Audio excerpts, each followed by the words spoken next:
where I stage where I really think that I don't like pear, but then you eat it and then you're like, oh my God, why don't I eat this more often?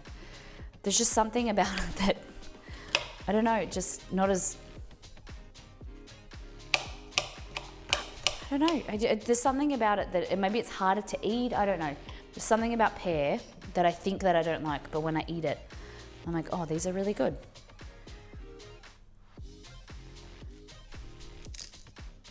Okay, so just trim off any skin, top and bottom. Same type of thing. Pears have more sugar content, so they're higher in sugar. So you need to be more cautious of them browning or burning when we make our compote. You want the lower heat, low and slow. Pears are either too hard, too soft, or yeah, I think that's what maybe it is. I think that pears are usually quite mushy and you kind of need to eat them a little bit underripe. Maybe that's it. But yeah, I often have an aversion to apple. But then when I eat one, I'm like, oh yeah, these are good. I'm a French teacher and every February I tell my students about a La Chandelier, Candlemas in English, which falls on February the 2nd.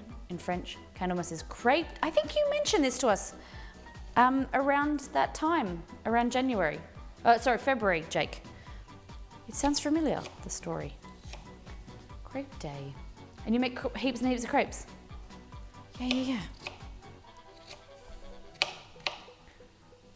So you're a French teacher in... Did you say before you were in the UK? Am I correct in... How many of you guys know a different language? Or more than one language, let's say?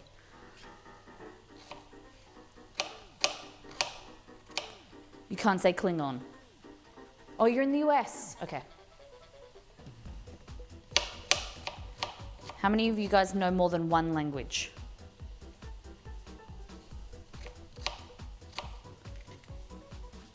Okay. Pear.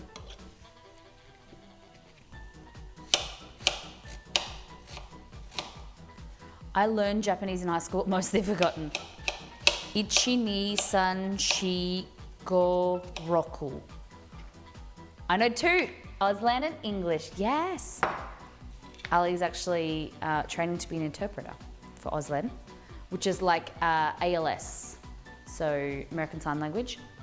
Like English and different languages, there is Auslan is Australian language, sign language. I don't know how different they are, Ali. You could tell us. How different are they between the languages? If you know any history or anything about ASL. Completely different. Okay. It's interesting. They I don't see why there is a need, but different history and origins. Okay. Oh, I'd like to learn about the history. Because you have mentioned about, it's customary to learn sign language from a deaf person because it's their culture, it's their history. It's really interesting. I think that I'd like to learn a little bit. ASL tends to use one hand signs from what I understand. Auslan is very 2-hand utilization. Okay. Wow. So why one hand compared to 2 hands? Is that so that you could do you can have one free hand?